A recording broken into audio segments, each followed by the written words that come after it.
Welcome to Storytales. Please like this video and subscribe to Storytales. I hope you enjoy the story. Let's begin. The smell of motor oil and metal hung in the air as Roman Kessler tightened the last bolt on the custom exhaust system. Jazz played softly from an old radio in the corner of his workshop. He wiped sweat from his brow with the back of his forearm, leaving a streak of grease across his temple. The 1969 Camaro was nearly finished, one of his best restoration jobs yet. Just need to test the alignment tomorrow, he muttered to himself, admiring his handiwork. The polished chrome gleamed under the harsh fluorescent lights of his auto shop. Kessler Customs had become one of the most respected auto modification businesses in the city, and this car would only add to his reputation. Roman checked his watch. 11:42 p.m. The digital numbers glowed in the dim light. Another late night, but worth it. He'd built this business from nothing after aging out of foster care with nothing but a GED and mechanical skills he'd picked up fixing up junkers behind group homes. Nobody had given him anything. Every success was earned through sweat and determination. He was reaching for a rag to clean his hands when headlights swept across the garage windows. Not unusual, his shop sat on a busy street. But these lights didn't pass. They stopped. Multiple sets. Roman frowned, moving toward the front office. The closed sign had been flipped hours ago, and he wasn't expecting any deliveries.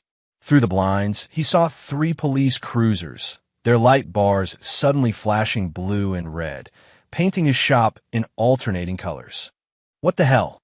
He unlocked the front door as uniformed officers approached. One hand on his hip where a ring of keys hung. "Officers, is there a problem?" The lead officer, a humorless man with a square jaw and close-cropped hair, stepped forward. "Roman Kessler, that's me. Put your hands where I can see them." "Now." Roman's stomach clenched, but he complied, slowly raising his hands. "Look, whatever this is about. Turn around, hands behind your back," the officer ordered, his voice flat, professional. "Can you at least tell me what's going on?" Roman asked, turning around as instructed. The cold metal of handcuffs bit into his wrists. "Roman Kessler, you're under arrest for fraud and failure to pay child support." The words hit him like a physical impact. "Child support? There must be some mistake. I don't have any kids." The officer continued reciting his rights while 2 others entered the shop, looking around with suspicious eyes, as if they expected to find evidence of some greater crime. "I'm telling you, this is a mistake," Roman insisted as they led him outside. A small crowd had gathered on the sidewalk, mostly from the bar next door. Faces he recognized. Customers. The news would spread by morning. "Save it for the judge," the officer said, pushing him toward the back seat of the cruiser. As they drove away, Roman watched his shop, his life's work, disappear in the rearview mirror. A mistake. It had to be. But deep in his gut, a terrible suspicion was taking root. Only one person could be behind this. Naomi. The processing at the county jail took hours. Fingerprints, mugshot, paperwork, questions. Roman answered mechanically, still numb with disbelief. Date of birth. May 12th, 1987. Address. 1458 Westlake Avenue, apartment 3B. Children. None. The booking officer looked up at that, eyebrows raised. "That's not what our records show." "Your records are wrong," Roman said flatly. To be why the time they put him in a holding cell. Dawn was breaking. He sat on a hard bench, hands clasped between his knees, mind racing. The child support claim had to be from Naomi, his ex-wife of 3 years. But they'd never had children. They'd talked about it, but it had never happened. The marriage had ended when he caught her cheating, not because of any child. He tried to recall their last interactions. The divorce had been bitter but final. He hadn't spoken to her in over a year. What was she playing at? The cell door clanged open around noon. "Kessler, your attorney's here." Roman hadn't called an attorney. He was led to a small consultation room where a harried-looking public defender waited, manila folder open on the table. "Mr. Kessler?" "Jeffrey Walsh, public defender's office." The man was barely older than Roman, with tired eyes and a rumpled suit. He didn't offer his hand. "I didn't ask for a lawyer. You've been charged with a felony. You need one." Walsh flipped through papers. "According to these documents, You owe approximately $97,500 in back child support for your son. I don't have a son, Roman said through gritted teeth. Walsh looked up, his expression a mix of disbelief and resignation. The paperwork says you do. According to this, you're the father of Jackson Kessler, age 5. Your ex-wife, Naomi Kessler, filed for child support 3 years ago. You never responded to the court summons, so a default judgment was entered. I never received any summons. She claims the child was born during your marriage. You divorced when he was 2, and you've made no support payments since. Roman leaned forward. That's impossible. We were married for 4 years. We never had a child. She would have been pregnant when we split up. I would have known. Walsh sighed, clearly hearing similar protests daily. The arraignment is tomorrow morning. The judge will ask how you plead. My advice is to plead not guilty and request a paternity test. And until then, you stay here unless you can make bail. The judge set it at $25,000. Roman's jaw tightened. Most of his money was tied up in the business. He could probably scrape together the 10% needed for a bondsman, but it would clean out his savings. This is insane, he said quietly. She's lying. Why now, after all this time? Walsh closed the folder. I don't know, Mr. Kessler, but the court takes child support evasion very seriously. As the guard led him back to the cell, Roman's shock was hardening into something else. Anger. Cold, focused anger. If Naomi wanted war, she'd get one. Briggs arrived that evening. Brant Briggs Calloway was built like the military tank he once commanded. Broad shoulders, hands like sledgehammers, and a shaved head that gleamed under the visitor room lights. What many missed was the sharp intelligence behind his eyes. You look like shit, Briggs observed, taking the seat across from Roman. Jail will do that. What the hell happened? I got a call from Mike saying cops raided your shop. Roman explained the situation, watching Briggs's expression darken with each detail. Naomi? You haven't seen her in what? 3 years. Almost 4. Briggs leaned back, crossing massive arms over his chest. And suddenly she's claiming you have a 5-year-old? That's the story. It's bullshit. Tell that to the judge. Briggs nodded slowly. I looked into getting you out. Bondsman wants $2,500 plus collateral. My truck should cover it. Keys are in my desk at the shop. Already got them. I closed up for you. Put the word out you're dealing with a family emergency. Briggs pulled out his phone, sent a quick text. Paperwork's being processed. You'll be out in a couple hours. Thanks, man. Roman's voice softened slightly. They'd been through too much together to need more words. Briggs was the closest thing to family. He had a bond forged in the group home where they'd met as teenagers. Briggs pocketed his phone. So what's your plan? First, get out of here. Second, find out what game Naomi's playing. You think she just needs money? Roman's expression hardened. Maybe. Or maybe she finally found a way to punish me for walking away. When's the hearing? Tomorrow morning. After that, I guess we push for a DNA test. Briggs nodded. I'll be there. And Roman. He hesitated, unusual for him. Whatever happens, we'll fix it. Roman met his friend's gaze. There's only one fix for this. Proving she's a liar. After Briggs left, Roman was taken back to the holding cell. The anger that had sustained him was crystallizing into something colder, more focused.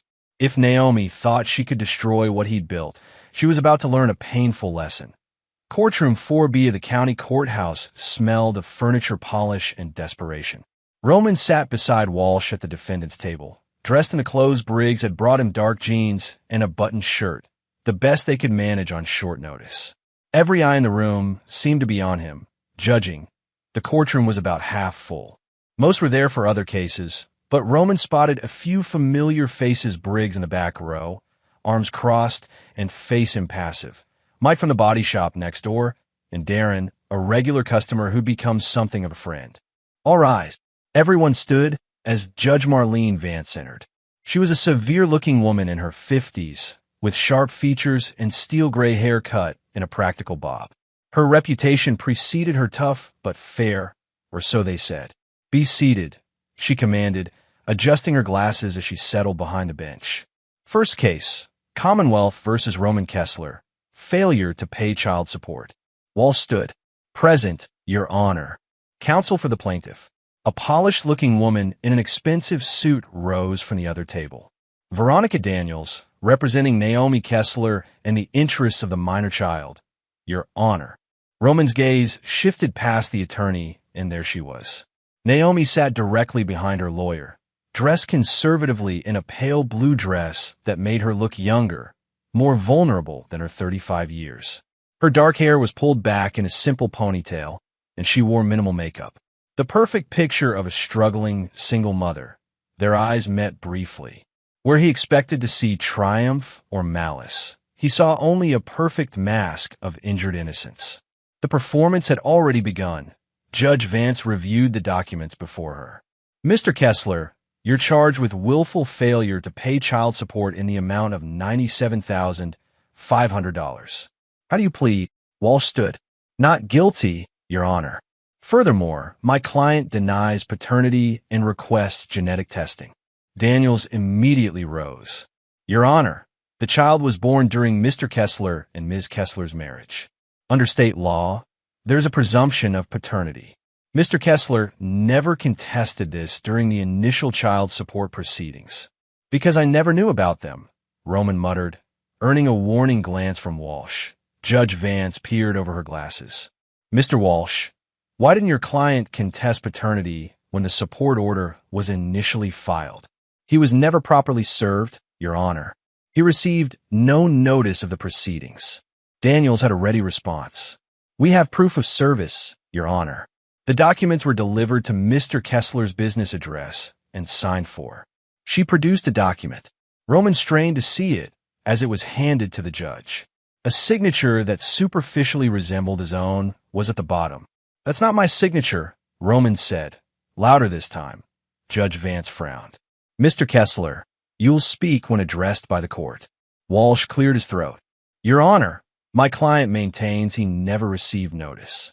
He has no knowledge of this child and has never been given the opportunity to establish paternity. Judge Vance considered this. Ms. Daniels, does your client object to genetic testing? Daniels conferred briefly with Naomi, who whispered something with downcast eyes. Your Honor, while Ms. Kessler finds the request hurtful and unnecessary, she understands the court's position and will not object. Very well. Genetic testing is ordered. Judge Vance made a note. Now, regarding the outstanding support payments. Walsh interjected. Your Honor, given the question of paternity, we request that enforcement of the support order be stayed pending test results. Daniels rose again. Your Honor, the child's needs cannot be put on hold. Ms. Kessler has been solely supporting this child for years while Mr. Kessler has contributed nothing. The existing order should stand until proven invalid. Judge Vance nodded. I agree. The support order remains in effect. She fixed Roman with a stern look.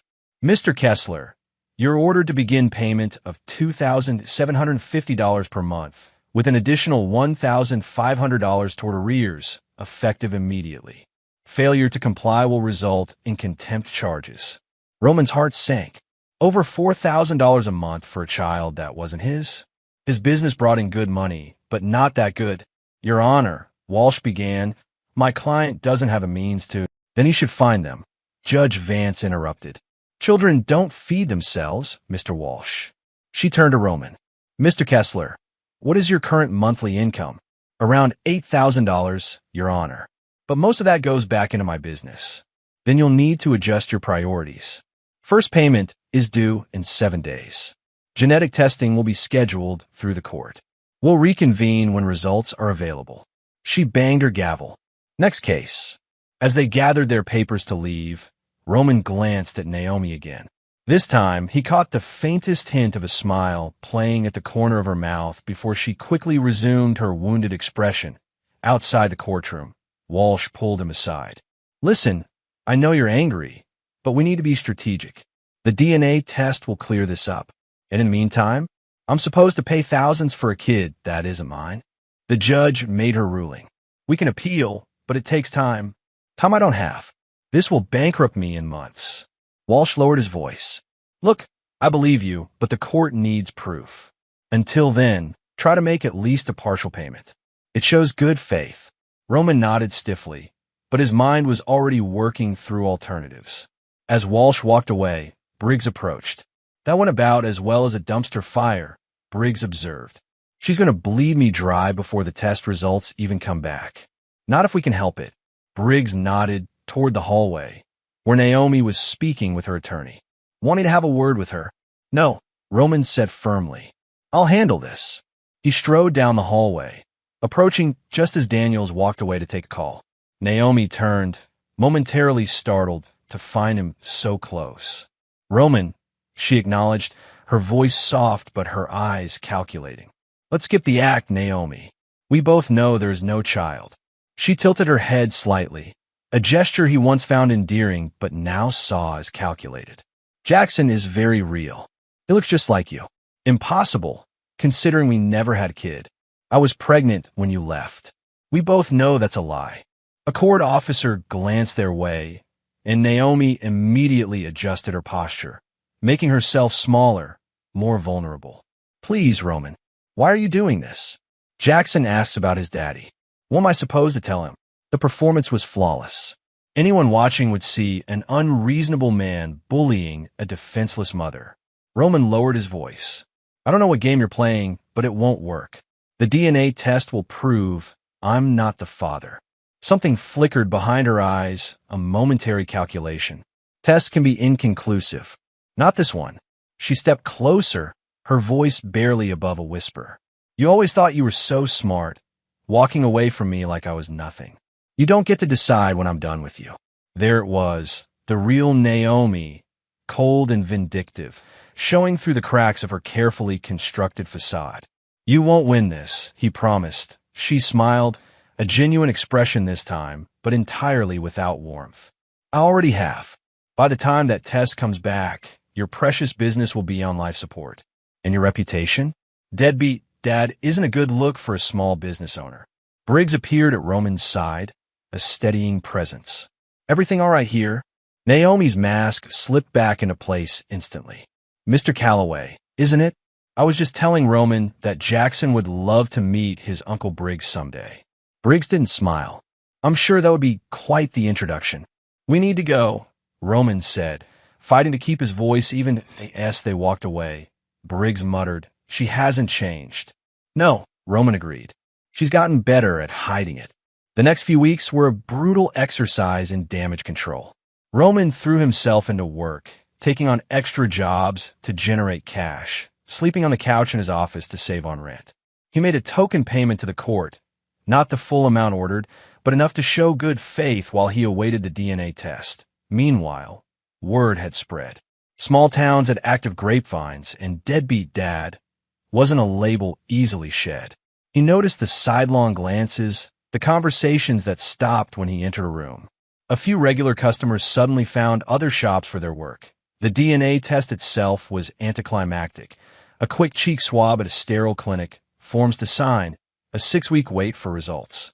The nurse was professional but distant, clearly having read his case file. Another judgment, another assumption. Roman channeled his rage into productivity. He finished the Camaro restoration 2 weeks ahead of schedule, took on a difficult engine rebuild others had refused, expanded his operating hours. The shop became his sanctuary and prison simultaneously. Briggs visited often, bringing food Roman forgot to eat and news from the outside world he was increasingly disconnected from. You can't keep this pace, Briggs warned one night, watching Roman disassemble a transmission at 2 a.m. You'll crash. Can't afford to stop, Roman replied without looking up. Court date's in 3 weeks. I need cash. And what if the test doesn't go your way? Roman's hand stilled. It will. But if it doesn't, then I'll deal with that when it happens. Roman wiped his hands on a rag. What else can I do?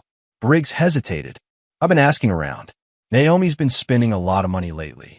New car, shopping sprees. She's talking about buying a house. With my money. Money you can't prove you're not obligated to pay. Not yet. Roman leaned against the workbench. The system's broken, Briggs. How can they force me to pay for a kid that doesn't exist? Who says the kid doesn't exist? Roman looked up sharply. What? I'm not saying he's yours, Briggs clarified. But what if there's a Jackson? Just not your Jackson. The implication hung in the air. Roman had assumed Naomi was fabricating a child entirely. But what if the deception was more complex? What if there was a real child involved, just not his? You think she had a kid with someone else and is trying to pin it on me? Briggs shrugged. Makes more sense than inventing a child from scratch. Easier to pull off, too. Roman ran a hand through his hair. If that's true, who's the real father? $1,000,000 question. Or in this case, $97,000 question. The possibility opened new avenues of thought. If there was an actual child, there was a birth certificate, medical records, a paper trail. And if Naomi was assigning paternity to him, she was protecting someone else, the real father. I need to find out, Roman said. Court dates in 3 weeks. Test results should be back by then. And if they're mysteriously inconclusive, or if the samples get lost? Roman shook his head. I can't just wait around hoping the system works. I need leverage. Briggs studied him for a moment. What are you thinking? I'm thinking it's time to start digging. Everyone has secrets. Be careful, Roman. If you cross certain lines while under court scrutiny. I know the risks, Roman interrupted. But what choice do I have? She's destroying everything I've built. I can't just take the hits and hope for the best. Briggs nodded slowly. All right. I've got some contacts who can help discreetly. As Briggs left, Roman turned back to the dismantled transmission, hands moving automatically while his mind worked through this new angle. If Naomi had a child with another man while they were still married, that changed everything. And if that man had a reason to stay hidden, for the first time in weeks, Roman felt a glimmer of control returning. The DNA test would clear him legally, but it wouldn't be enough. Naomi had crossed a line. This wasn't just about money anymore.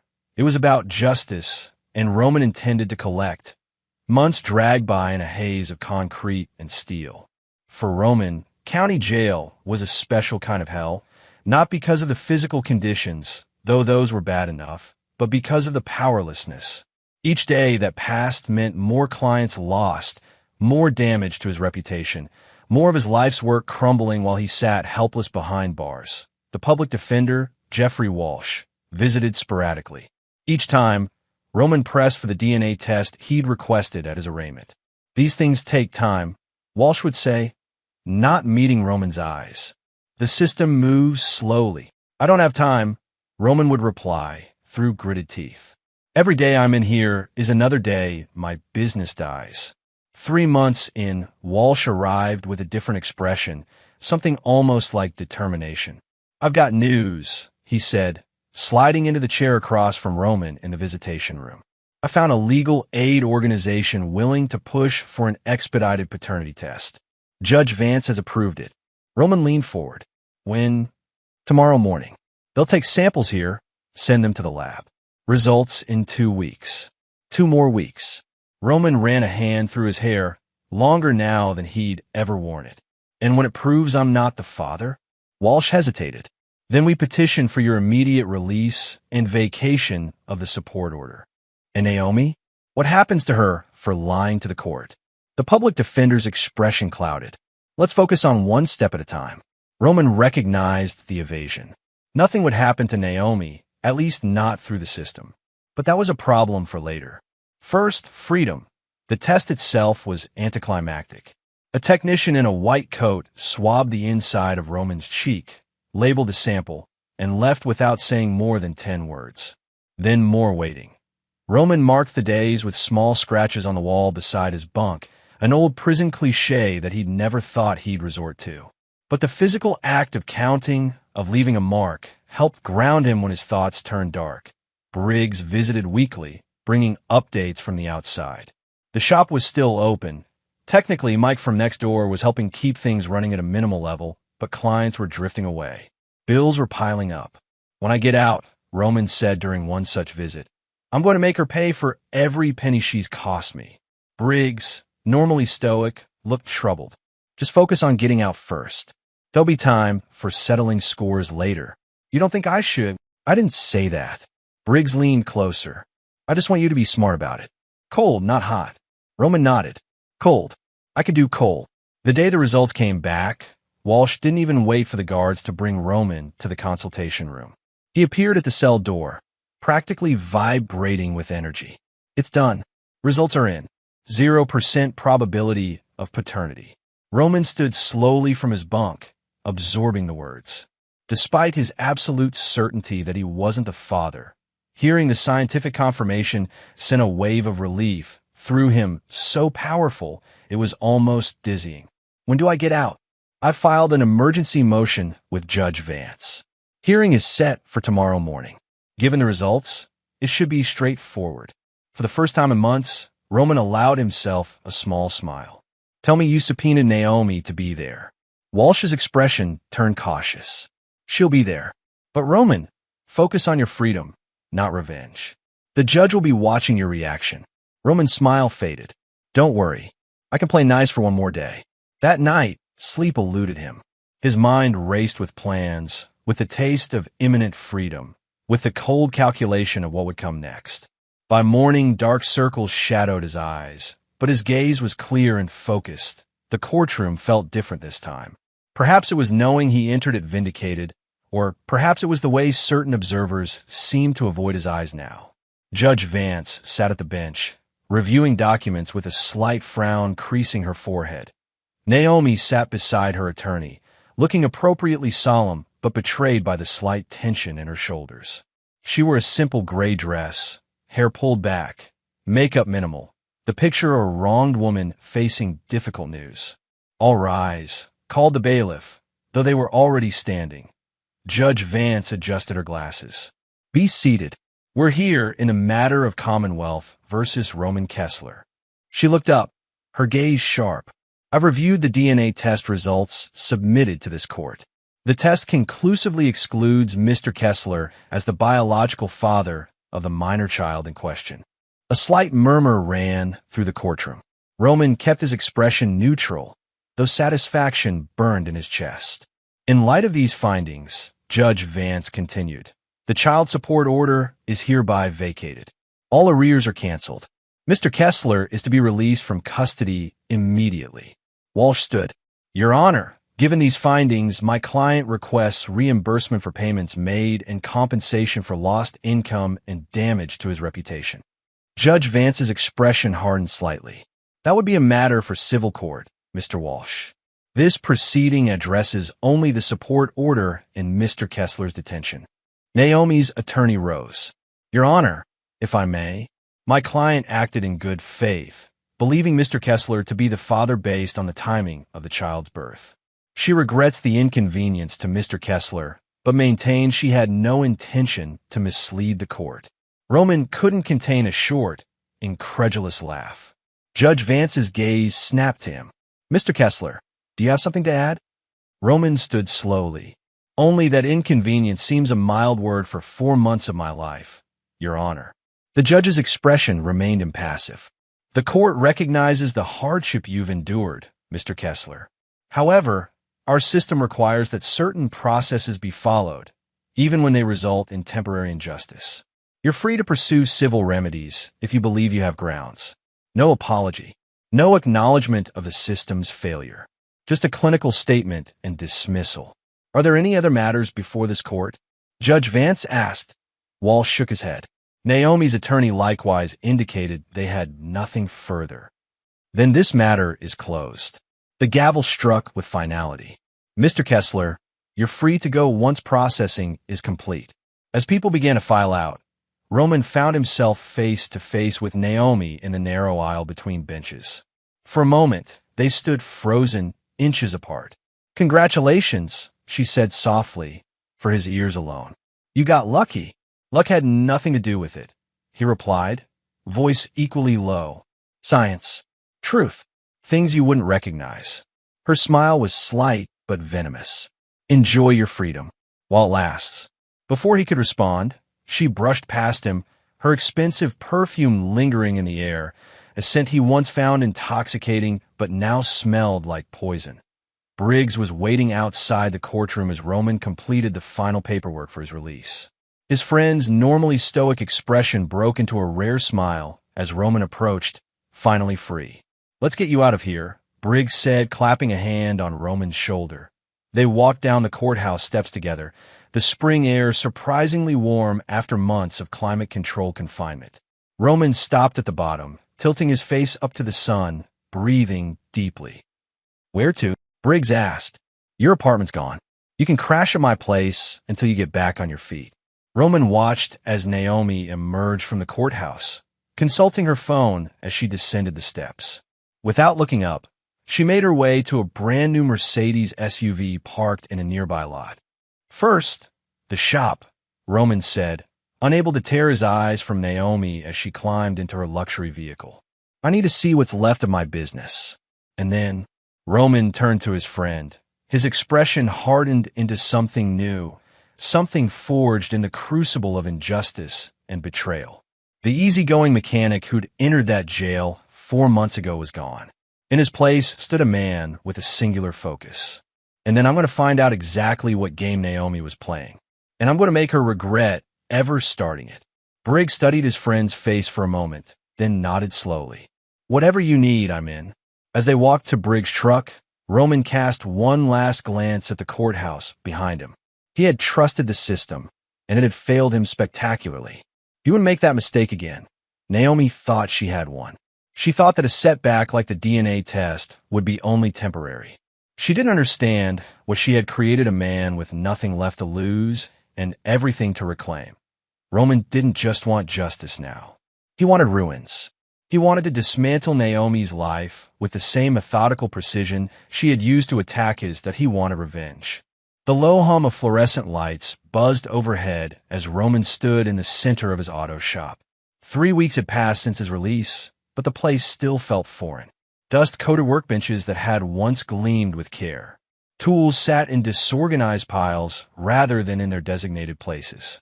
The smell of grease remained, but mixed with the unmistakable staleness of abandonment. "It's not as bad as it looks," Briggs said from the doorway, arms crossed over his broad chest. Roman ran his hand along the cold metal of a workbench. "For clients called to cancel yesterday. Word travels fast. People have short memories." "Not short enough." Roman turned jaw tight. "I can't rebuild here. Too many whispers, too many sidelong glances." Briggs pulled up a stool and sat. "So what's the plan?" "First, I find out exactly what game Naomi was playing and who was playing it with her. And then," Roman's eyes hardened, "then I make them pay. Every last cent. Every sleepless night. Every moment I spent in that cell while she drove around in her new car." "You're staying with me until you're back on your feet," Briggs said, not a question, but a statement. "I can get a hotel room." "On what money? You've been bleeding cash for months." "My place has a spare room, and no one's using it." Roman wanted to argue, but couldn't deny the practicality. His bank account was dangerously close to zero, and restarting the business would require capital he didn't have. "Fine, but I pay you back. Every penny." Briggs waved him off. "Wouldn't expect anything less. Come on, let's get your stuff. Not much point standing around here tonight." As they walked toward the exit, Roman paused by the Camaro he'd been restoring before his arrest. The once gleaming paint was now dulled by dust, the chrome pitted from neglect. A perfect metaphor for what Naomi had done to his life. "I'll come back tomorrow. Start cleaning up," Roman said. "See what jobs I can salvage." Smart. One step at a time. But as Roman looked around the shop one last time before flipping off the lights, he knew rebuilding wasn't his priority. Not yet. First came justice. Briggs lived in a converted industrial loft on the edge of town, a space that reflected its owner's no-nonsense personality. Concrete floors, exposed brick walls, functional furniture. The second bedroom was sparse.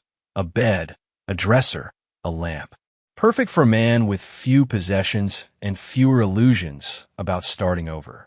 "Make yourself at home," Briggs said, dropping Roman's duffel on the bed. "Fridge is stocked, Wi-Fi passwords on the counter. I've got a security job tonight. Won't be back till morning." "I appreciate this," Roman said, uncomfortable with gratitude, but needing to say it. "You do the same." Briggs checked his watch. "I got to prep for tonight. Feel free to use the office if you need to." The office was Briggs' command center for his security business. 2 monitors, an encrypted laptop, filing cabinets with client information. After his stint in the military, Briggs had built the business from scratch, specializing in personal protection and corporate security. Once alone, Roman unpacked his meager belongings. The jail stint had cost him his apartment, most of his clothes, and nearly everything that wasn't locked in his shop. What remained fit easily into a single duffel bag that he moved to the living room, where a large window overlooked the industrial district.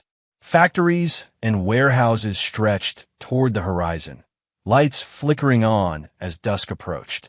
Somewhere out there, Naomi was living her life as if she'd done nothing wrong, as if she hadn't stolen months of his life, damaged his business, tarnished his name.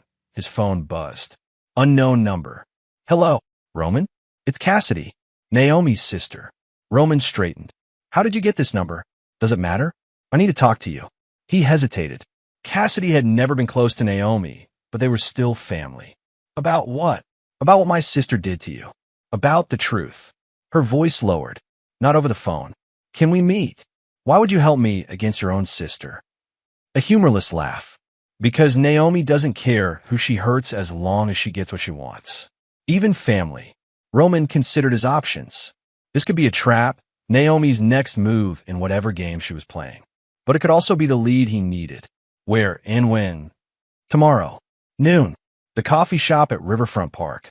Come alone. The line went dead. Roman stared at the phone, weighing his next move. He hadn't seen Cassidy in years. She and Naomi weren't close, and she kept her distance during his marriage. What could she possibly know that would help him?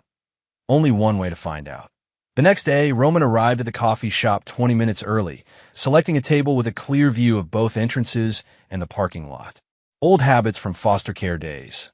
Always know your exits. Cassidy arrived precisely at noon, looking like a woman trying not to be noticed. Baseball cap pulled low, sunglasses despite the cloudy day, hands shoved deep in her jacket pockets. She spotted him immediately and slid into the seat across from him. Thanks for meeting me, she said, removing her sunglasses. Her eyes the same shade of blue as Naomi's, but lacking the calculating coldness, darted nervously around the shop. You said you had information. She leaned forward, voice barely above a whisper. Naomi has a son, so I gathered from the court case. No, I mean he's real. Jackson. He's 5 years old. She pulled out her phone, showed him a photo of a dark-haired boy on a swing set. And he's not yours. The DNA test already proved that. But do you know whose he is? Her eyes met his directly now. Roman felt a flicker of interest. No, Colton Graves, the state senator candidate. Roman absorbed this information, pieces clicking into place.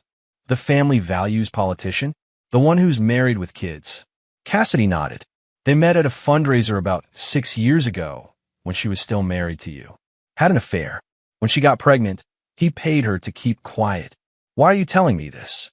She glanced around again, lowered her voice further. Because she's gone too far. The child support scam, setting you up, wasn't just about money.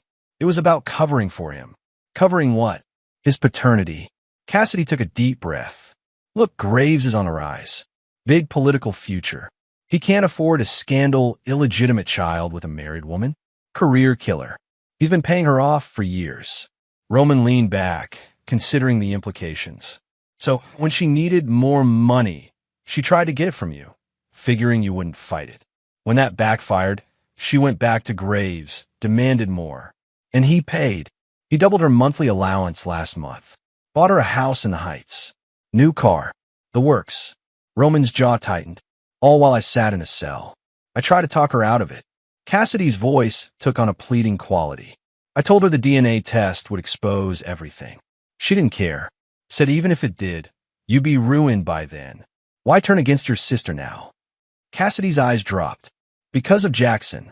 He's a good kid who deserves better than being a pawn in their games. And she hesitated. Naomi hurt me too. Stole from me. Lied about me to people we know. That's who she is. She destroys people.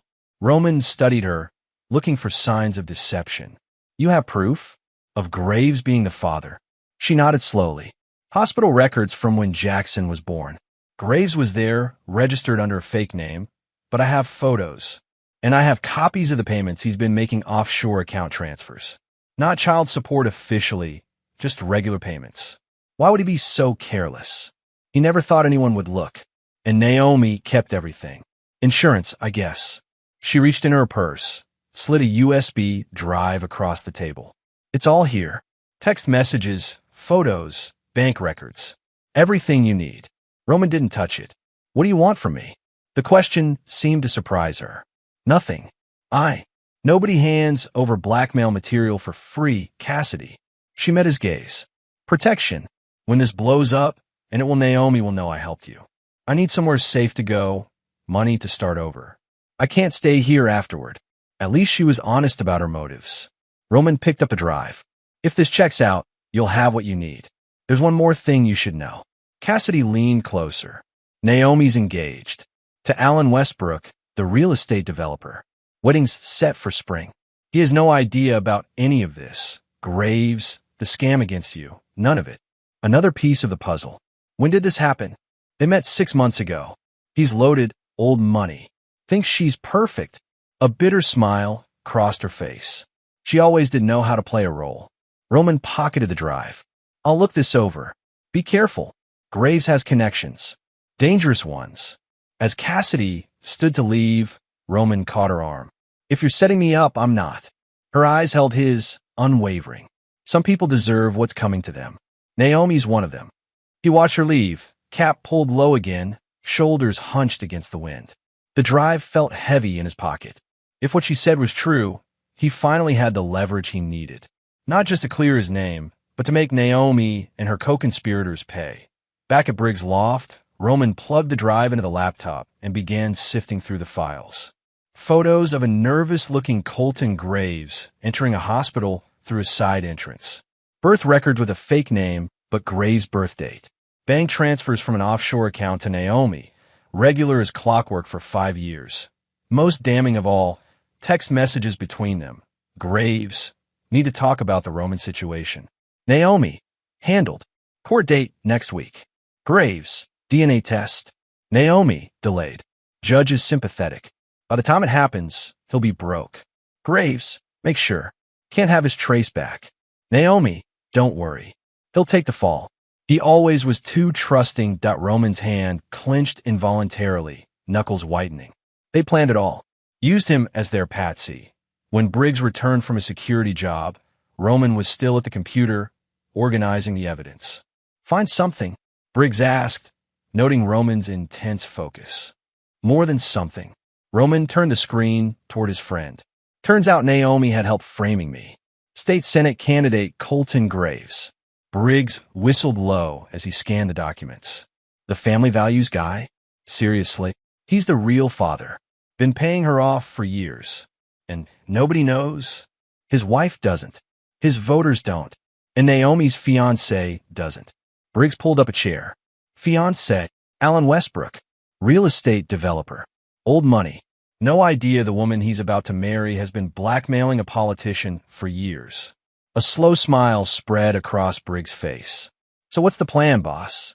Roman turned back to the screen. We hit them where it hurts. Naomi loses her meal ticket. Graves loses his perfect image. And I get my reputation back. In compensation for every day I spend in that cell. Briggs nodded slowly. Could work, but we need to be careful. These people have resources, connections. So do we. Roman gestured to the evidence. And we have the truth. As night fell, they refined their strategy. Not a frontal assault, but a carefully orchestrated campaign to unravel the lies Naomi and Graves had constructed. First target, Alan Westbrook, the unsuspecting fiancé. You sure about this? Briggs asked as Roman prepared an anonymous email with the DNA test results attached. He deserves to know what kind of woman he's marrying. Roman hit send. Besides, this is just the opening move. The real game was about to begin. The Westbrook Foundation Annual Gala was the social event of the season. Held at the Grand Meridian Hotel, it attracted the city's elite politicians, business leaders, old money families. The perfect venue for Naomi to showcase her ascent into high society on the arm of Alan Westbrook.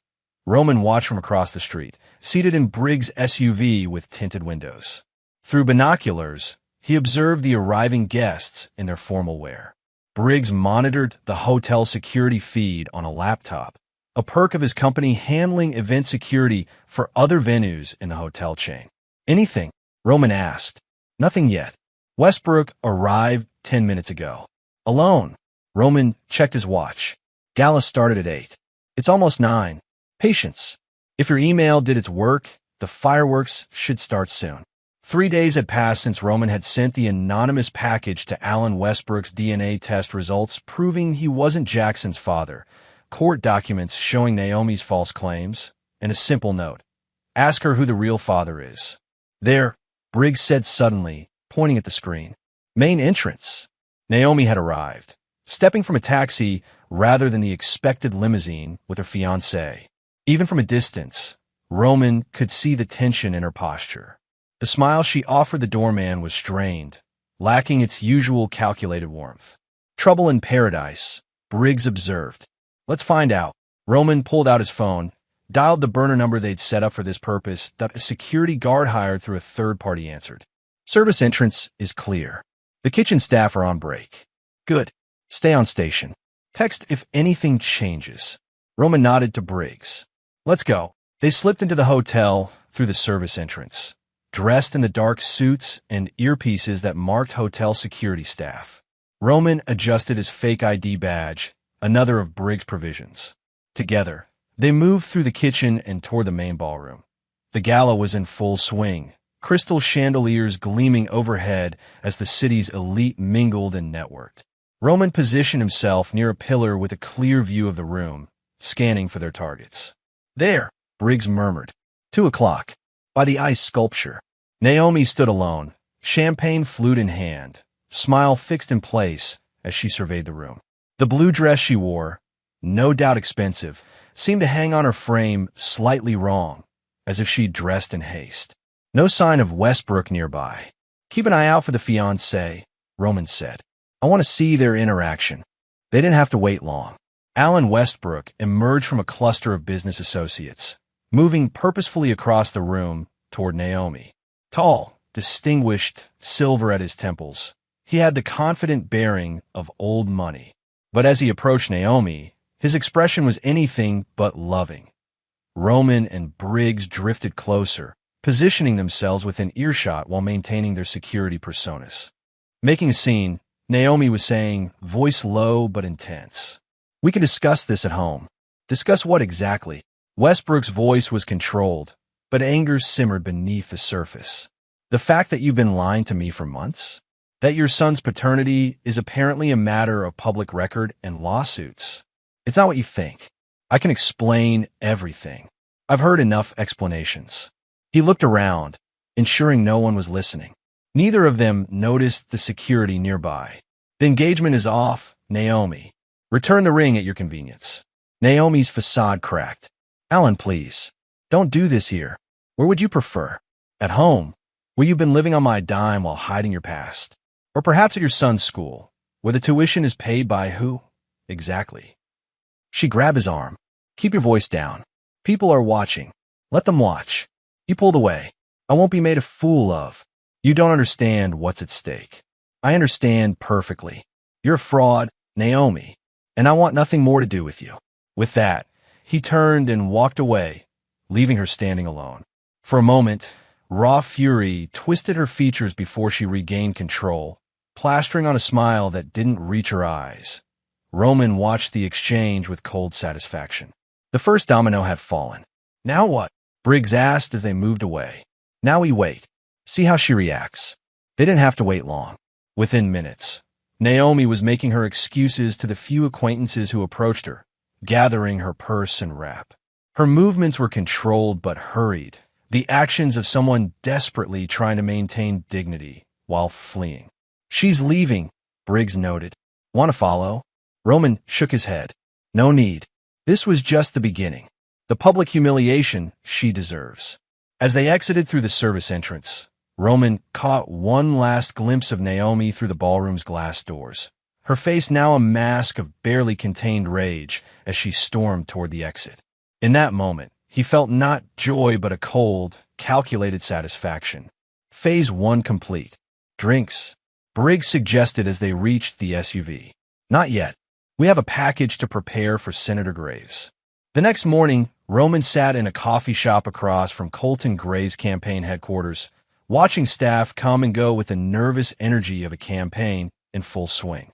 Posters in the windows showed Graves' smiling face above slogans about family values and integrity in leadership. The irony wasn't lost on Roman. His phone buzzed with a text from Briggs. Package delivered.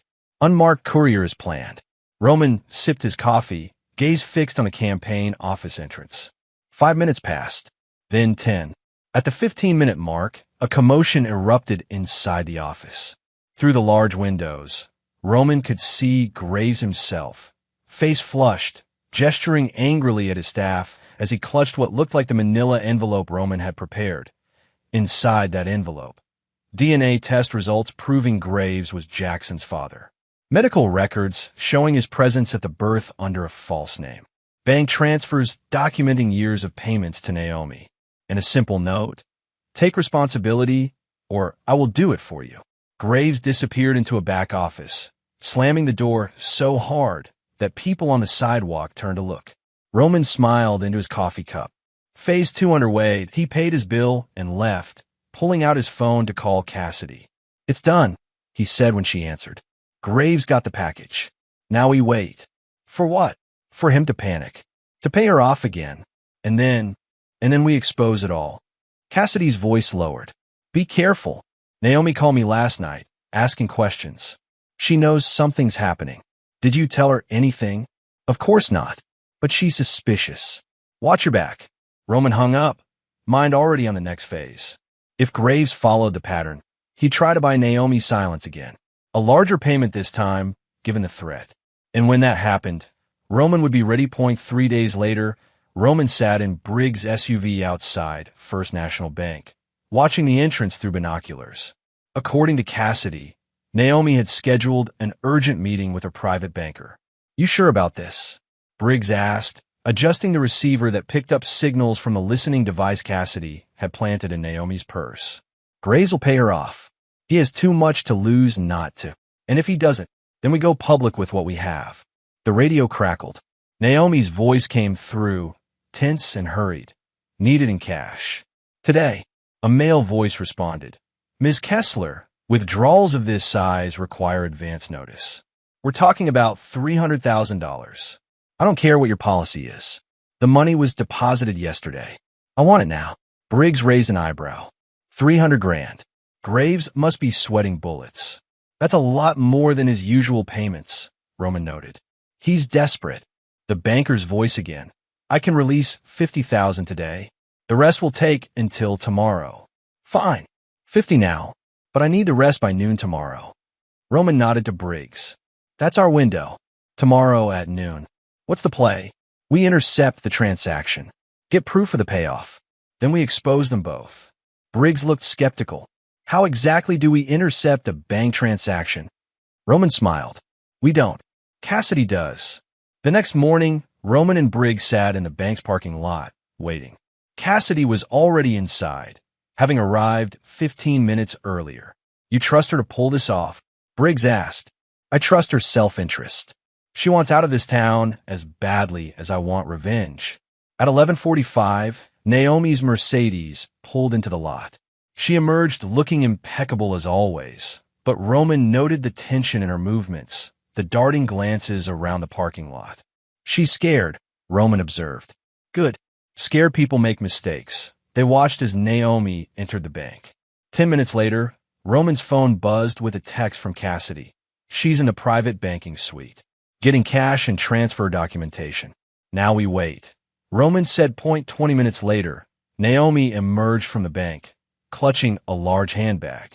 Her steps were quick, purposeful, as she headed for her car. Got what she came for, Briggs noted. Roman's phone buzzed again. Cassidy's message was brief. Got copies of everything. Transaction record shows sender. Cayman Shell Corporation, owned by CG Trust. We've got him, Roman said, a cold smile spreading across his face. And her. Naomi's car pulled out of the lot. She didn't notice the dark SUV that followed at a discreet distance. 2 hours later, Roman met Cassidy at a diner outside town. She slid an envelope across the table. Bank transfer records. Withdrawal slips. Everything linking Graves to the payments. Roman examined the documents. Clear evidence of Graves using a shell corporation to funnel money to Naomi regular payments for years, culminating in today's large transfer. This is it, he said. Proof of the payoff. What now? Cassidy asked, nervously glancing toward the door. Now we make it public. All of it. How? Roman smiled grimly. I know just a reporter. Rachel Dunn at the City Tribune. We went to high school together. She specializes in political corruption stories. Will she run it without naming her source? With evidence this solid? Absolutely. Cassidy looked doubtful. Naomi will know it was me. I'm the only one who could have accessed this information, which is why you need to be gone before the story breaks. Roman pulled an envelope from his jacket, slid it across the table. Plane ticket to Portland. New driver's license and social security card under your maiden name. Credit card with $10,000 available. Enough to start over. Her eyes widened. You actually came through. I keep my promises. His voice hardened. Unlike your sister. She took the envelope, hands trembling slightly. When does the story break? Tomorrow morning. First edition. Roman stood. Your flight leaves tonight. I suggest you be on it. What about Jackson? He's innocent in all this. Graves is his father. Let him deal with it. As Cassidy left, Roman pulled out his phone, dialed Rachel Dunn's direct line at the Tribune. Rachel? It's Roman Kessler. I have a story you're going to want to hear. The morning edition of the City Tribune hit newsstands at 5 a.m. By 6, the story had been picked up by local TV. By 8, state news outlets were running with it. By noon, it had reached national political blogs. The headline was devastating in its simplicity. Family Values Candidate Paid T.O. Hide Love Child. The article laid it all out. Colton Graves' affair with Naomi during her marriage to Roman. The birth of Jackson. Years of secret payments to keep it quiet. Most damning of all, evidence suggesting Graves knew about Naomi's attempt to frame Roman for child support. Roman watched the coverage from Briggs' loft, a grim satisfaction settling over him as Graves' carefully constructed political image imploded on live television. Campaign office says he's taking time to be with family during this difficult period, Briggs read from his tablet. Translation, hiding under his desk. And Naomi, no comments so far. But her socials have gone dark, and neighbors report she hasn't left her house since the story broke. Roman nodded slowly. Good. Let her feel what it's like to be trapped. To watch everything crumble around you while you're powerless to stop it. His phone rang an unknown number. He answered cautiously. Roman Kessler, said a measured female voice. This is Judge Marlene Vance. Roman straightened, caught off guard. Your Honor, I've been following the Tribune's coverage with great interest, particularly the parts concerning your wrongful incarceration. He said nothing, waiting. If these allegations are true, a grave injustice was done to you in my courtroom. They're true, every word. A pause. I'd like to meet with you and your attorney. There may be grounds for a formal review of your case. Hope flared briefly before Roman tamped it down. With all due respect, Your Honor, the damage is done. For months of my life, my business, my reputation, which is why we should discuss appropriate remedies. Her tone softened slightly. Not all systems are perfect, Mr. Kessler, but some of us do care about correcting mistakes. After arranging a meeting for the following day, Roman hung up, thoughtful.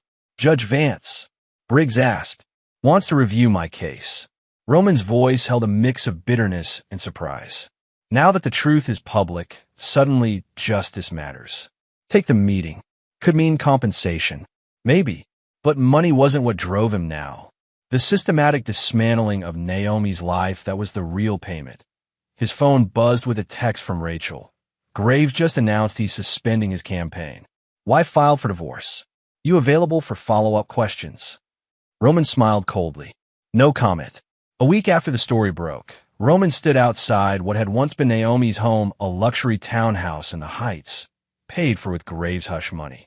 Now, a for sale sign stood in the manicured front yard, the asking price significantly lower than market value. A desperate seller's move. His meeting with Judge Vance had gone better than expected. A formal apology on record, expungement of his arrest, and a settlement recommendation that would cover most of his business losses. Not everything he'd lost, but a start at Naomi's car wasn't in the driveway. According to Briggs sources, she'd been staying with a friend since the scandal broke, emerging only for essential errands. Her social standing, so carefully cultivated, had collapsed overnight. Former friends crossed the street to avoid her. Invitations dried up. The whispers she'd once directed at Roman now followed her. As he turned to leave, a sleek black Mercedes pulled up to the curb.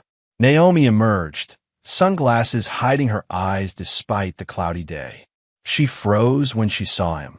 For a long moment, they stared at each other across the lawn. Then she removed her sunglasses, revealing eyes hard with hatred. "Enjoy the show?" she asked, voice tight with controlled fury. "Just checking how the mighty have fallen." Roman's tone was conversational, almost pleasant. "Nice for sale sign. Pricing seems a bit desperate, though. You think you're clever. Destroying everything I've built. Funny. That's exactly what you did to me." He stepped closer. "How does it feel, Naomi? To watch it all slip away? You have no idea what you've done." Her voice dropped to a harsh whisper. "This isn't over. It is for you. Grave has cut you off. Wesper dumped you. Your social circle wants nothing to do with you." He smiled coldly. "You're right back where you started. Except now, everyone knows who you really are." She took a step toward him, fury radiating from her. "You think you've won? You think I'll just roll over and accept this? I think you don't have a choice." Her laugh was bitter, almost manic. "There's always a choice, Roman. You should remember that." Something in her tone set off warning bells. "Is that a threat?" "It's a promise." She stepped back.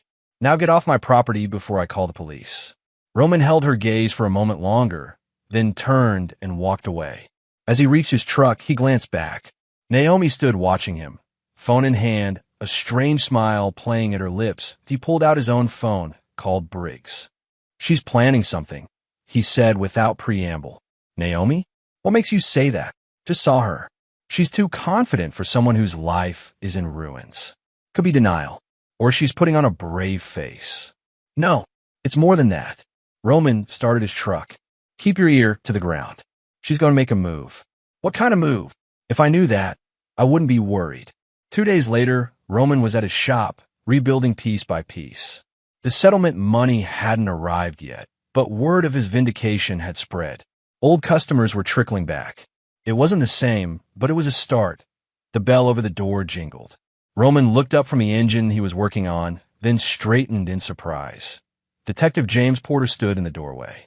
Not in uniform, but Roman recognized him immediately, the same detective who'd arrested him months ago. "Mr. Kessler," Porter said, nodding slightly. "Got a minute?" Roman wiped his hands on a rag, guard immediately up. "What can I do for you, detective?" "Heard about the Tribune story. Quite a situation with your ex-wife." "Former situation. It's over now." Porter looked around the shop, seemingly casual. "Rebuilding, I see. Business picking up. Getting there. But somehow I don't think you're here to check on my financial recovery." A thin smile. Direct. "I like that." Porter's expression turned serious. "I'm here because we received a complaint. From Naomi Kessler." Roman's jaw tightened. "What kind of complaint?" "She claims you've been harassing her. Threatening her." "That's ridiculous." "Is it?" "Witnesses saw you at her property 2 days ago. She says you made threats." "I didn't threaten anyone. We had a conversation." Roman crossed his arms. "She's the one who said this isn't over and made promises about what comes next." Porter nodded thoughtfully. "And the emails? The phone calls?" "What emails? What phone calls?" "She's filed a harassment report. Claims you've been sending threatening messages for days. Calling at all hours." Porter pulled out his notepad. "Let's see. You'll pay for what you did. I'm not finished with you yet. Nobody ruins my life and walks away." Roman felt a chill. "I never sent those messages. Never made those calls." "Can you prove that?" "Can she prove I did?" Porter sighed. "Look, given your history with Ms. Kessler, I want to talk to you directly before things escalate. If there's a misunderstanding, now's the time to clear it up." "There's no misunderstanding. She's setting me up." Again, the detective studied him for a moment. "Maybe. Or maybe you decided revenge tastes sweet enough for a second helping." He pulled out a card, set it on the workbench. "If she files formal charges, this becomes official. Right now, it's just a courtesy visit." After Porter left, Roman immediately called Briggs. "She's making her move," he said, explaining the detective's visit. "Trying to set me up for harassment. Can she make it stick? Not if I can prove I didn't send those messages or make those calls." Roman paced the length of his shop. "She's desperate. Trying to discredit me now that the truth is out. Or put you back in jail." The thought sent ice through Roman's veins. He'd barely survived the first time. A second stint would destroy everything he'd rebuilt. "We need to get ahead of this," Roman said. "Find out exactly what she's planning." "I might have a way," Briggs replied. "Let me make some calls." Roman stared at the printed emails Briggs had brought him, each one allegedly from his email address, each containing threats against Naomi. The timestamps showed a pattern late-night messages, escalating in tone and content over the past week. "She's good," Briggs admitted grudgingly. "Created a fake email that looks just like yours. Been sending these to herself, building a paper trail. And the phone calls. Burner phone, according to my source in the department. She reported calls from an untraceable number, claims it's you using a disposable cell to harass her." Roman rubbed his temples. "So it's her word against mine? Again?" "For now." Briggs leaned against the workbench. "But she's getting bolder. Word is she's making noise about filing for a restraining order, claiming she fears for her safety." "Based on what?" "Emails she sent herself. Based on your history. The fact that her reputation is destroyed, her future ruined. Motive in their eyes." Roman slammed his fist against the table. "We've been through this already. I was innocent then. I'm innocent now. I know that." Briggs' voice remained steady. "But the system has blind spots. You know that better than most." Roman took a deep breath, forced himself to think clearly. "So what's her endgame? A restraining order? That doesn't fix her problems." "No, but it sets the stage for something bigger."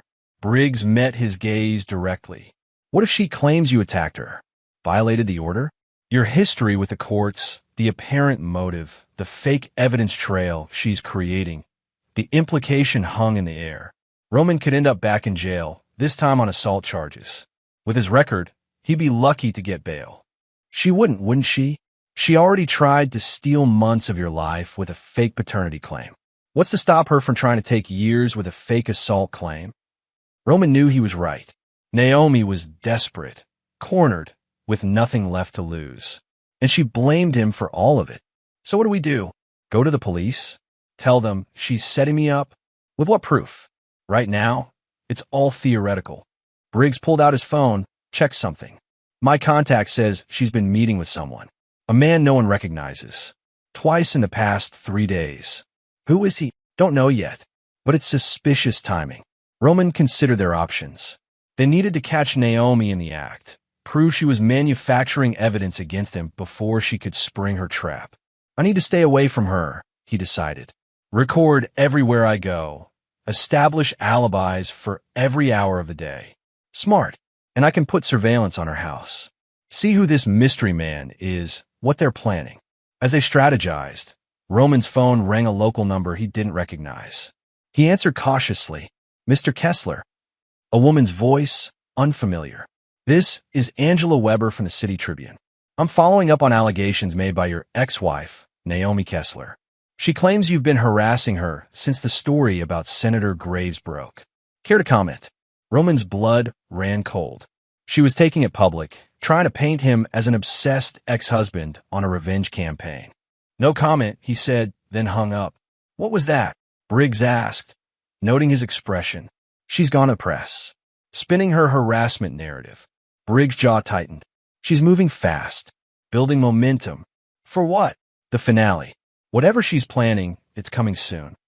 Roman felt the walls closing in again, the same helpless feeling he'd experienced when first arrested on the false paternity claim. But this time was different. This time he saw it coming. This time he had Briggs and a growing understanding of how Naomi operated. "She won't stop until I'm back in jail," Roman said quietly. "Or until she's exposed. Then we expose her first." Briggs pulled out his phone. "I've got surveillance equipment in my office. Cameras, audio recorders, the works. We set them up at your shop, your apartment, anywhere she might try to stage an encounter. And if she hires someone to do her dirty work, This mystery man she's been meeting. Then we catch them both. Briggs' expression hardened. No one's sending you back to jail, Roman. Not while I'm around. For the next 3 days, Roman lived in a state of hypervigilance. He documented his movements meticulously, kept his distance from anywhere Naomi might be, ensured he was never alone in public. Briggs installed hidden cameras at the shop and Roman's new apartment, set up recording equipment that activated automatically if anyone entered when the security system was armed. They were prepared for Naomi to make her move. What they couldn't know was how far she was willing to go or how soon she would strike. The answer came on a rainy Thursday evening.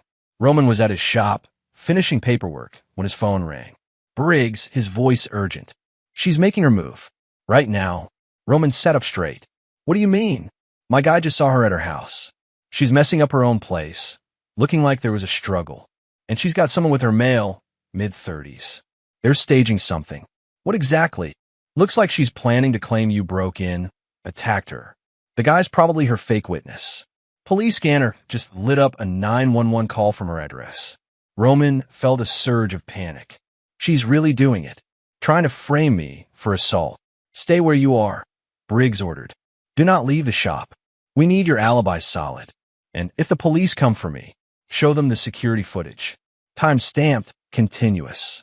Proves you've been at the shop all evening.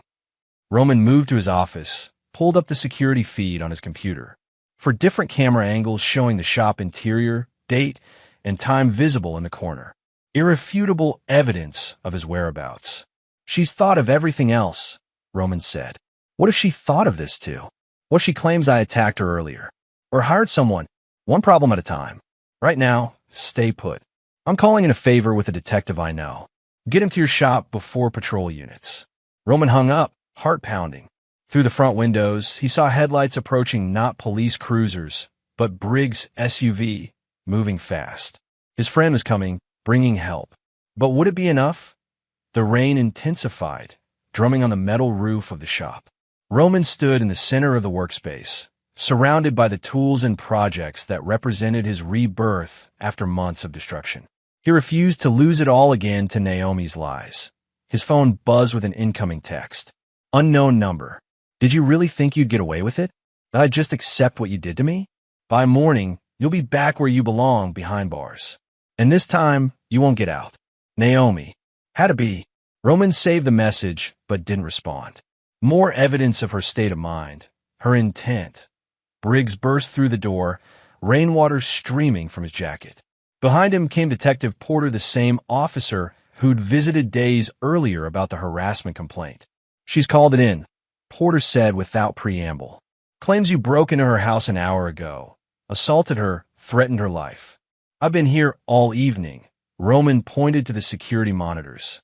Footage is continuous, no breaks. Porter examined the feed, nodded slowly. Good. That helps. But she's got a witness backing her story.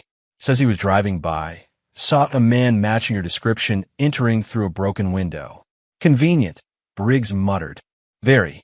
Porter turned to Roman. Patrol units are on their way here now. Given the nature of the accusation, they'll want to bring you in for questioning. Even with the alibi, procedure. But I'll make sure they know about the footage. Porter's expression was grave. This isn't over, though. She's determined, and she's got a witness. Paid or not, his statement carries weight. Roman felt the familiar cold dread settling in his stomach. So what happens now?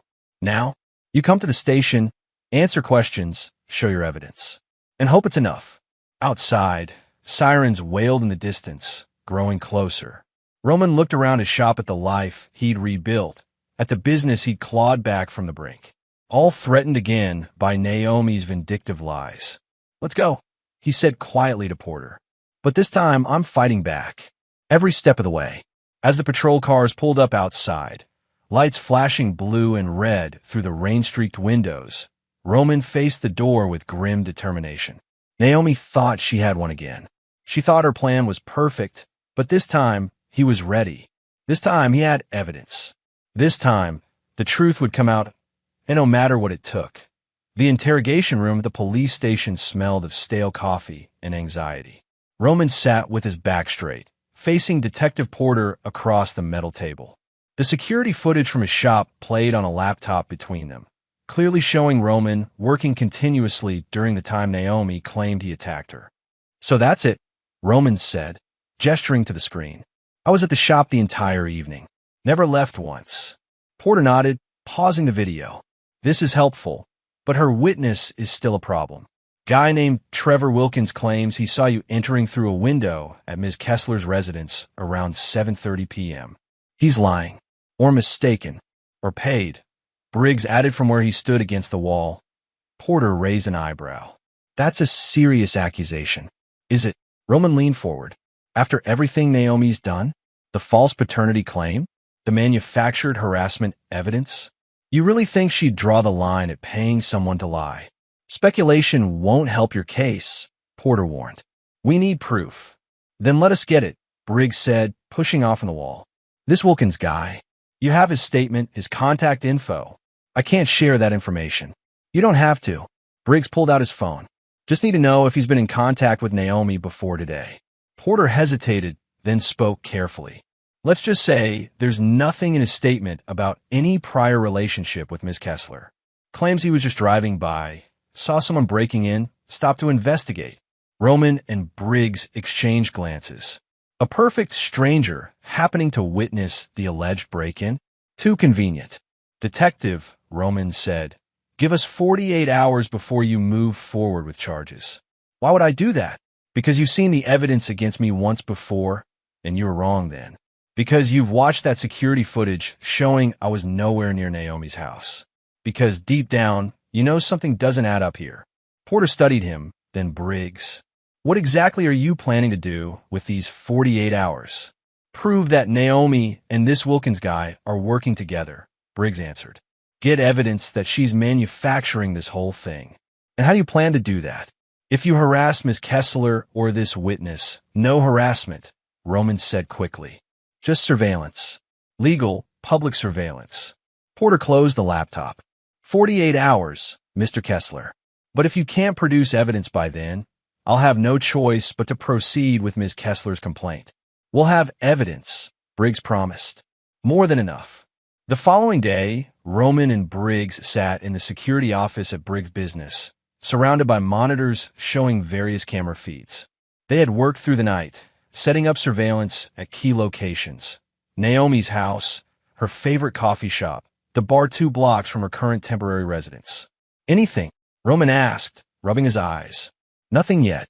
Briggs sipped from a large coffee cup. "But if she's planning to meet with this Wilkins guy again, we'll catch it." Roman checked his watch. 36 hours left. "Don't worry. People make mistakes when they're desperate. She'll make one."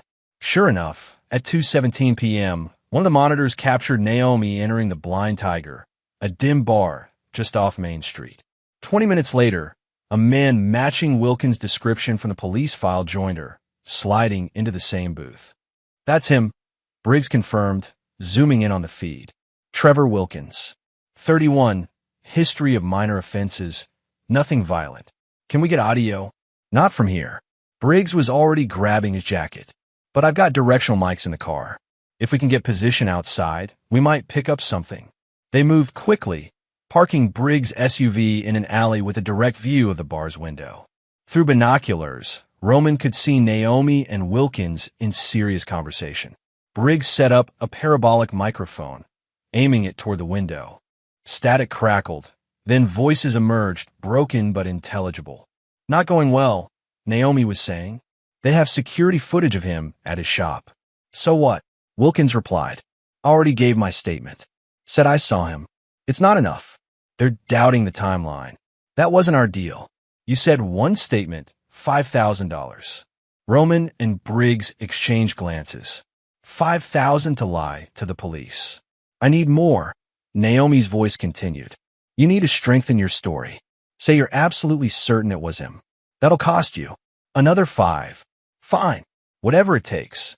Briggs hit the record button, ensuring every word was captured. "Got her," he whispered. "Not yet," Roman cautioned. "Need them to be more explicit." They waited, listening as Naomi outlined exactly what she wanted Wilkins to say. Specific details about what Roman was wearing, how he allegedly broke the window, what he supposedly shouted at her. And remember, her voice came clearly now. You've never met me before. You were just a good citizen, driving by when you saw a break-in. I know the story. Wilkins sounded irritated. I'm not an idiot. Do this right. And there's a bonus when he's arrested. That was at the smoking gun. Briggs stopped the recording, a grim smile of satisfaction on his face. Porter's going to love this, he said. It's not enough, Roman replied. It proves they met, proves she paid him. But she could claim it was for something else. So what do? Roman thought for a moment. We need visuals.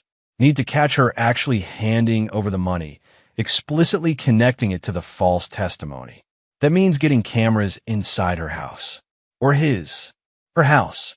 She'll want to control the environment. Roman turned to Briggs. You said she's been staying with a friend? Only going to her place occasionally? Yeah. The place has been mostly empty. Then we put cameras there. Tonight. Briggs raised an eyebrow. You realize that's breaking and entering? Not if we don't break anything.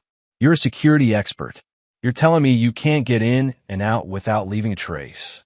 A slow smile spread across Briggs' face. I might know a way. That night, using skills from his military days, Briggs managed to enter Naomi's house through an unlocked second-story window. Within an hour, he had installed tiny, virtually undetectable cameras in the living room, kitchen, and front hallway, all areas where a meeting might take place. Now we wait, he told Roman as they monitored the feeds for Briggs' office. If she's going to pay him again, strengthen his testimony, it'll happen soon. Roman nodded, eyes fixed on the screen showing Naomi's dark, empty house. She'll go back there. It's where she feels in control. They didn't have to wait long. At 9:47 the next morning, Naomi entered her house, turning on lights and straightening furniture. 40 minutes later, Trevor Wilkins knocked on her door. The cameras captured everything. Naomi inviting him in. Their conversation about his statement to the police. Her specific instructions about what to say in follow-up interviews. And most damning of all, the exchange of cash, $5,000 counted out on her coffee table. I need you to be absolutely certain when they ask, she instructed Wilkins as he pocketed the money. No hesitation. It was Roman Kessler you saw breaking in. You recognize him from his shop. And if they press me on the timing, his security footage shows him at the shop all evening. Say you're certain about the face, maybe confused about the exact time. The important thing is to put him in my house, angry, breaking in, and the bruises? They look real. Naomi touched her face where makeup partially concealed bruising. Real enough. Did them myself. Ice cube wrapped in cloth, pressed hard. Then makeup to make them look older, like they happened yesterday. Roman watched in disgust as Naomi detailed how she'd injured herself to support her false claims. How she'd broken her own window from the inside to stage the break-in. We got her, Briggs said, satisfaction evident in his voice. Cold, hard evidence of conspiracy, false reporting, obstruction of justice. Roman nodded, a weight lifting from his shoulders. Make copies. Multiple copies. Already done. One for Porter, one for the DA, one for us. Roman pulled out his phone. And one more copy. For someone who needs to see the truth. Judge Marlene Vance's chambers were exactly as Roman remembered from his prior case. Austere, organized, intimidating. The judge herself sat behind her desk, expression unreadable as she watched the video on the tablet before her. And you obtained this how? She asked when the recording finished. Roman and Walsh, his attorney from the original case, exchanged glances. The footage was captured by security cameras legally installed to monitor the property. Walsh answered carefully. My client became aware of it through legal channels. A technical truth, if not the whole truth. Vance seemed to sense the omission, but didn't press. This is disturbing, she said finally. Ms. Kessler clearly fabricated evidence, suborned perjury, filed false police reports. Yes, Your Honor, Walsh agreed. Just as she did in the paternity case against my client. Vance's expression tightened. The parallels are not lost on me. Counselor. She turned to Roman. Mr. Kessler, I owe you an apology. It appears the court was misled during your previous case. Roman kept his expression neutral, though vindication surged through him. I appreciate that, Your Honor. This goes beyond a simple apology. However, Vance straightened in her chair. I'm issuing an immediate order vacating all remaining aspects of your prior case. Any remaining financial obligations, probationary requirements, all vacated. Thank you, Your Honor. As for Ms. Kessler, Vance's voice hardened. This evidence will be forwarded to the district attorney's office with my strong recommendation for criminal charges. Perjury, fraud, false reporting, conspiracy, and her co-conspirator. Walsh asked, Mr. Wilkins? Him too, certainly. Vance closed the tablet case with a decisive snap. Mr. Kessler, I cannot undo the injustice you've suffered, but I can ensure it goes no further. As they left the chambers, Walsh clapped Roman on the shoulder. You did it. Complete vindication. Not complete, Roman replied, his voice steady. Not yet. The results came swiftly. By that evening, arrest warrants had been issued for both Naomi and Trevor Wilkins. Detective Porter personally called Roman to inform him that officers were en route to take them into custody. Thought you'd want to know, Porter said. The DA's going hard on this one. Multiple felony counts. Thanks for the call, Roman replied, and for giving us the time to get the evidence. Sometimes the system works, Porter said simply before hanging up. Roman stood at the window of his shop, watching darkness fall over the city. Briggs sat nearby, nursing a beer. Feel good? Briggs asked. Getting there, Roman answered truthfully. Won't feel complete until I see her face the same judge who locked me away. Briggs raised his bottle. To justice. Late but not absent. Roman clinked his water bottle against it. To justice. The next morning, the local news led with Naomi's arrest. Security camera footage carefully edited to exclude anything that might reveal how it was obtained showed her paying Wilkins to lie. Her tearful perp walk from her house to the police cruiser was captured by news cameras, her face a mask of shock and outrage. For Roman, watching from his shop's television, the image was bittersweet. Not happiness, exactly, but the cold satisfaction of seeing justice finally served. The path ahead was clear now. Naomi would face trial. The evidence was overwhelming, and Roman would be there to watch every moment. Just as she had watched him fall, the game wasn't over. But the final moves were being played. 3 months later, Roman sat in the courtroom, watching as Naomi was led in by court officers. Unlike his disheveled appearance during his own hearings, she had managed to maintain a veneer of composure, hair neatly styled, wearing a conservative gray dress that might have drawn sympathy from the jury if not for the handcuffs that bound her wrists. The trial had been swift. With video evidence of her conspiracy with Wilkins, testimony from Cassidy about the paternity fraud, and bank records showing the offshore payments from Graves, the prosecution had built an airtight case. Wilkins had quickly accepted a plea deal, agreeing to testify against Naomi in exchange for reduced charges. Today was sentencing. The jury had delivered guilty verdicts on all counts: perjury, fraud, false reporting, conspiracy, obstruction of justice. Now it was up to Judge Vance to determine the price Naomi would pay. Briggs sat beside Roman in the gallery, a solid presence as always. You okay? He murmured. Roman nodded slightly. Just want to see it finished. The court clerk called for attention as Judge Vance entered. Everyone rose, then sat as directed.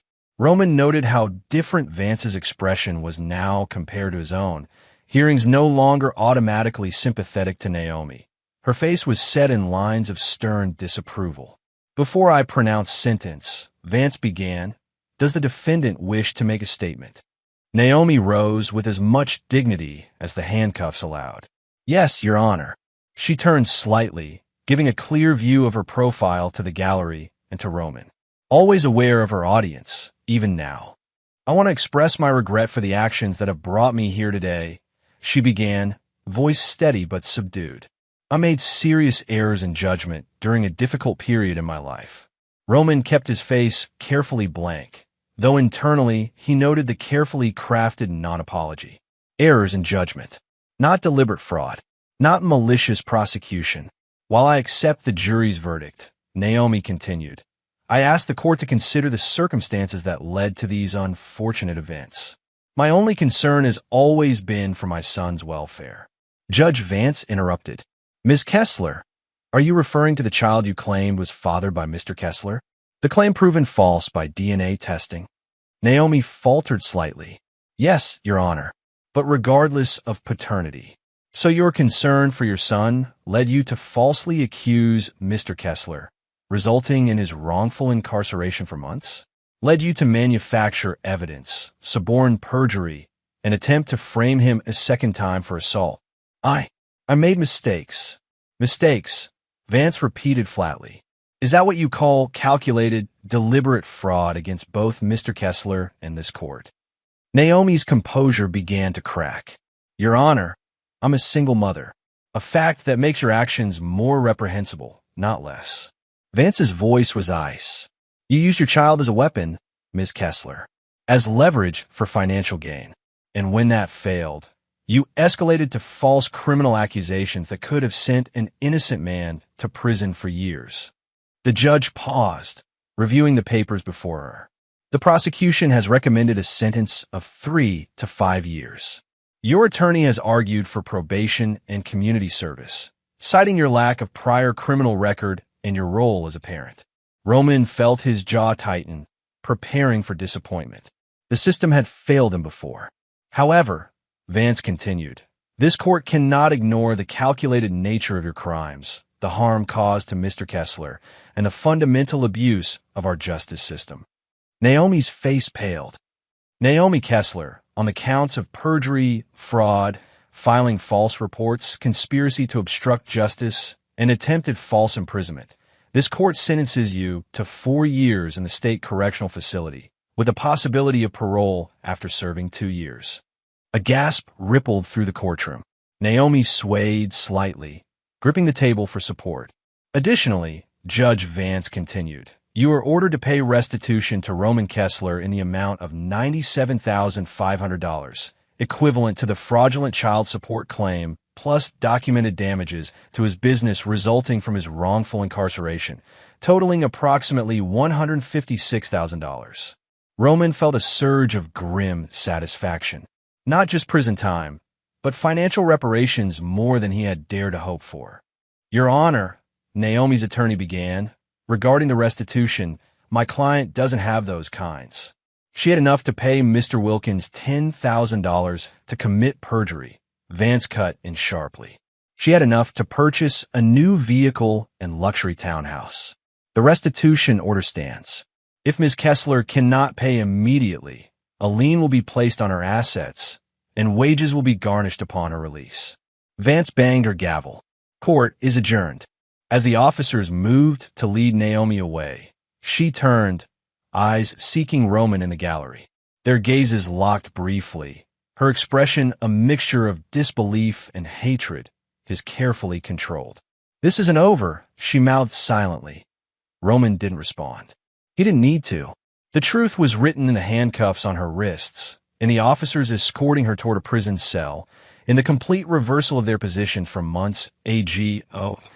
As the courtroom began to empty, Briggs stood, ready to go. Roman watched Naomi disappear through the side door. Yeah, I'm done here. Outside, sunlight washed over the courthouse steps. Roman paused, breathing deeply, feeling truly free for the first time since his arrest. So that's it, Briggs asked. Justice served? Roman considered the question. Justice, yes, but not quite finished. The restitution, she'll never pay it willingly, and the state won't collect it aggressively. Roman turned to his friend. But I will. Briggs nodded, understanding. The long game. Exactly. She thinks prison is the end. It's not. Roman started down the steps. It's just the intermission. 26 months later, Roman leaned against his truck in the parking lot of the state correctional facility, watching the main gate. His auto shop had not just recovered but thrived in the intervening time. With the settlement money and some strategic business decisions, he'd expanded to a second location across town. The Kessler Customs logo, a phoenix rising from mechanical parts, had become well known throughout the region. But business success, while satisfying, wasn't why he was here today. According to his sources, Naomi was being released on parole after serving the minimum required portion of her sentence. The gate opened. A female figure emerged, carrying a small duffel bag. Naomi looked thinner, older, the prison-issued clothes hanging loosely on her frame. But she still walked with the same calculated grace, chin lifted as if daring the world to comment on her fall. Roman didn't approach, just watched as she scanned the parking lot, clearly expecting someone.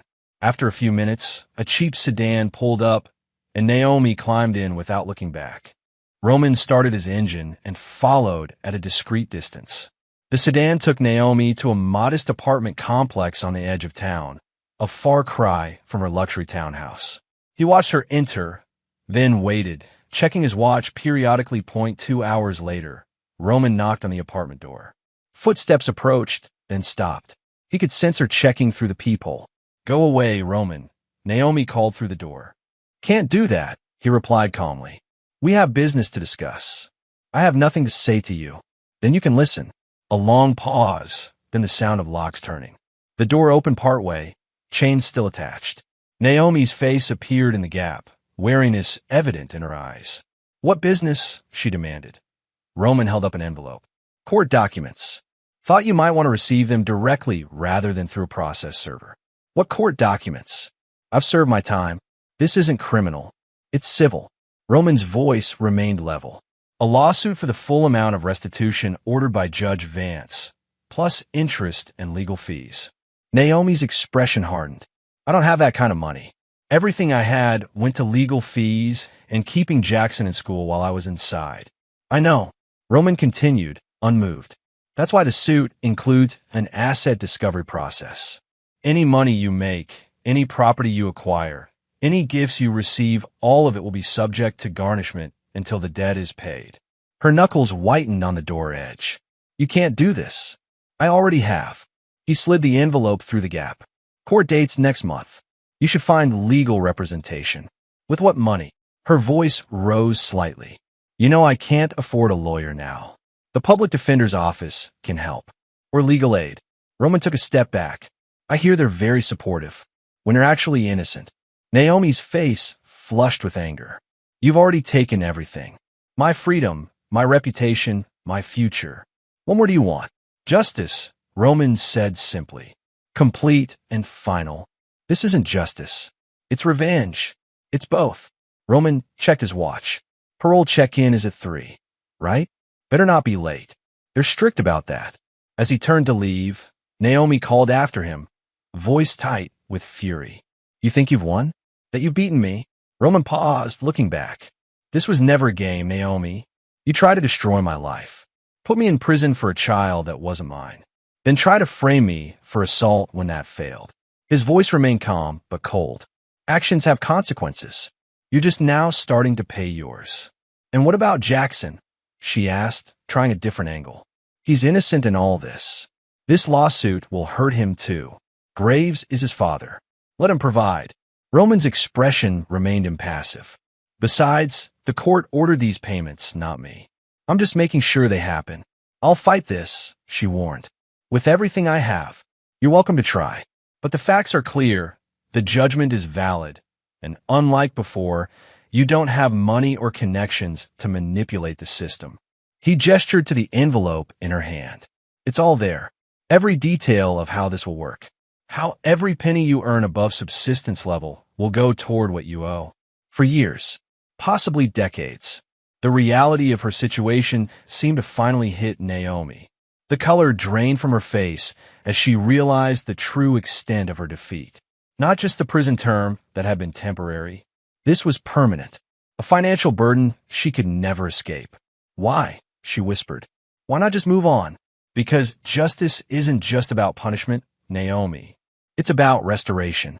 Roman took a step closer. "You took months of my life. Damaged my business. Tried to destroy everything I built. Now you get to experience what that feels like. To work every day knowing most of what you earn goes to pay for your past actions." His voice lowered. "You taught me a valuable lesson. Never forgive. Never forget. I'm just returning the favor." Without waiting for her response, Roman walked away. Behind him, he heard the door slam shut, followed by the sound of something the envelope, presumably being thrown against the wall. In his truck, Roman sat for a moment, hands on the steering wheel. The confrontation had gone exactly as planned. Naomi, believing her prison term was the end of her punishment, had been blindsided by the reality that her financial future was now as ruined as her social standing. Was it petty?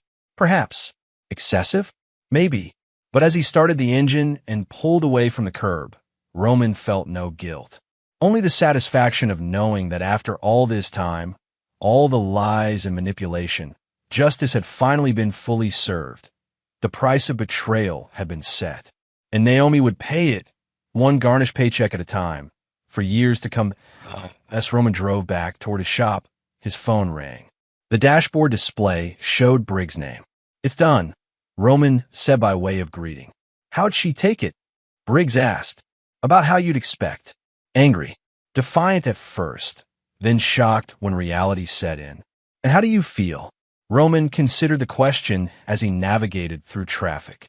The anger that had driven him for so long had changed, transformed into something cooler, more resolved. "I feel." He paused, searching for the right word. "Complete. Like the circle is finally closed." "Good," Briggs said. "Then it's really over." "Yeah." Roman watched the city scroll by outside his window, his city where he could now walk freely, reputation restored, head held high. It's over. Naomi had chosen her path, calculated her moves, believing herself clever enough to manipulate both people and systems to her advantage. She had been wrong, not just about Roman's determination, but about the fundamental truth that had guided him from their very first encounter in that courtroom. Every betrayal has its price, and sooner or later, that price comes due.